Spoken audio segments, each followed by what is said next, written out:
Magandang araw po sa inyong lahat at Merry Christmas. Nakikita niyo po ngayon, hindi na blanco ang aking background, nakatayo na po ang aking Christmas tree. Itong Christmas tree ko po ay tunay na Christmas tree, kauna-unahang pagkakataon na nagkaroon ako ng Christmas tree na tunay. At sa katunayan po, napaluha ako nung si Ana ng DDS Maiso ay dumating dito, no, na nakataxi, dala-dala itong Christmas tree at pati mga Christmas balls ay kasama. Akala ko kasi talagang maging malungkot ng Pasko ko, tsaka habang tumitingin ako sa aking tahanan, talagang sabi ko, well, para kay pa ako magde-decorate ng Pasko na nag-iisa naman ako, no? Pero hindi pumayag si Ana, tsaka yung mga taga-DDS sa Maiso, at talagang sila ay nagbigay ng Christmas tree, lalong-lalo na si Ana. No? So maraming salamat, Ana. Napaluha ako sandali dahil nang nakita ko yung Christmas tree, parang, oo nga pala, Pasko na. Buti na lang nagbigay siya ng Christmas tree at naramdaman ko na at pag namatayin malayo sa bakal sa buhay, talaga namang dahil ito ay kaarawan ng ating na may kapal, no? Ito talaga ay dahilan para tayo magdiwa. Kahit ganong kalungkot man ang ating kalagayan. Panandalian ng mga Pilipino, isasantabi. Kahit anumang problema, kahit anumang niinda sa taon ng Pasko. So I guess, kasama na rin po ako dyan. Si Mr. Asylum Seeker Harry Roque, na kinakailangan isantabi ang kanyang kalungkutan at ipagdiwang ang pagdating ni Kristo, dahil kung hindi naman dumating si Kristo, lahat tayo, wala tayong pag-asa na magkaroon ng buhay na walang hanggan. So Merry Christmas po at hanggang matapos ang Christmas, hanggang Three Kings, dito po tayo maglalagay ng mga bola pa sa Christmas tree. Hindi ko pa po kinukumpleto paglagay ng bola. Kahapon sinimulan ko po at siguro po papakita ko sa inyo yung video nung natanggap po itong Christmas tree na ito na medyo napaluha ako at yung mga naunang mga Christmas balls na ating linagay. No? At inantay ko po yung dalawang bata na apo ng aking kaibigan na si Linda Cruz at at sila po yung tumulong na magkabit ng mga bola. Meron pa po ako mga bola. Maganda naman pong balita, magkakaroon po ako ng isang kapamilya na bibisita sa akin. May isa pong kapamilya ko na bibisita, pero hindi ko na po sasabihin kung sino. At siya magtatapos ng pag-decorate ng Christmas tree. Well, mga kaibigan, hindi lang po ako ang malungkot ng Pasko. Nasisikapin natin maging maligaya. No? Si Tatay Digong Bo, sa kauna-unahang pagkakataon, ay nakakulong dito sa Dahig. Talaga naman pong yan ang kanyang kinamumukian dahil ang ayaw niya ay mahusgahan nga ng mga dayuhang mga huwes para sa mga di umano mga krimen na nangyari sa Pilipinas. Pati yung pagkakakulong niya, hindi niya iniinda yan eh. Kasi sabi nga niya, tanggap na niya na sa politika po pwede mangyari ito. Pero hindi niya matanggap. Yung nang tayo malayang bansa na, linilitis pa siya ngayon ng mga dayuhang hukuman at isang dayuhang korte. Well, ang hindi masayang balita, bagamat wala pa pong order ang pre-trial chamber kung si Tatay Digoy is fit or unfit to stand trial, ang mga di umano mga dalubhasa na tinalaga ng hukuman ay nagsabi na fit to stand pre-trial siya. At dahil dito, ang prosecution ay naghain na ng motion na ituloy na yung confirmation of charges para malaman kung meron ng probable cause. Ay nako, magsisinungaling po ako kung sasabihin ko na may pag-asa pa tayong mapadismiss ang kaso dahil si Tatay Digon ay unfit to stand trial. Siyempre po, ang mga dalubhasa ay mga doktor, ang siyang kukonsultahin ng hukuman kung tama ba para humarap sa paglilitis ang Tatay Digong. Ulitin ko lang po, no, yung mga batayan nila, dapat naintindihan talaga niya kung ano yung mga aparatang laban sa kanya. Dapat meron pa siyang sapat na pag-iisip para makagawa ng depensa at makapagbigay ng instruction sa kanyang mga abogado. Dapat sapat pa yung kanyang memory, no, para malaman yung mga bagay-bagay na naging basihan sa paghahain ng mga sakdal laban sa kanya. At dapat nga naintindihan pa niya kung ano nangyayari. Ako po, bagamat itinago nung una, talaga naman pong bago ako umalis ng Pilipinas, nakakausap ko si Tatay Digong at doon sa mga tawag ko sa telepono sa kanya, paulit-ulit na ang kanya mga sinasabi.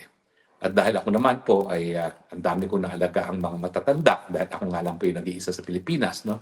Nanay ko, lolo-lola, dalawang tiya, isang tiyo, tatay ko.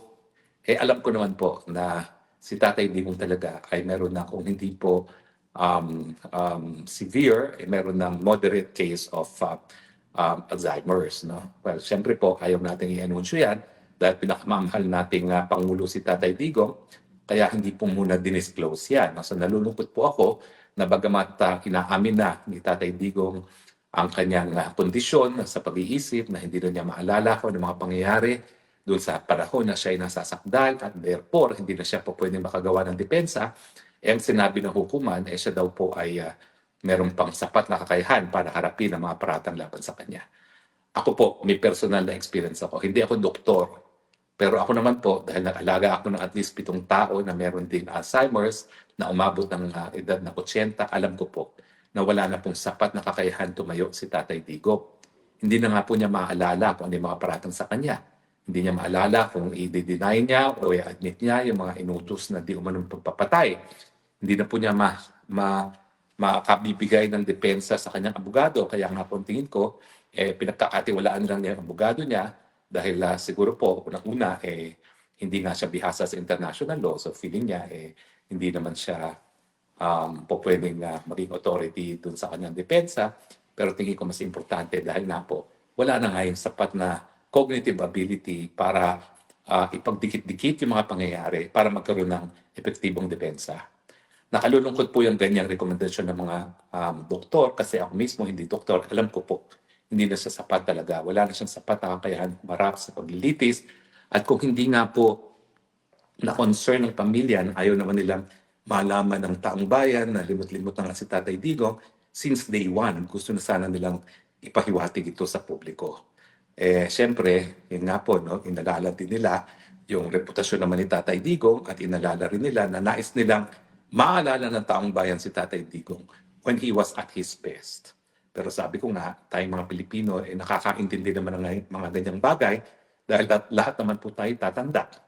At ako po, lahat ng aking kapamilya ay merong Alzheimer's. Ako po, aminin ko na, I'm 1 year away from being a senior at siguro po I have maybe 15 to 20 years left kung saan malinaw ang aking pag-iisip.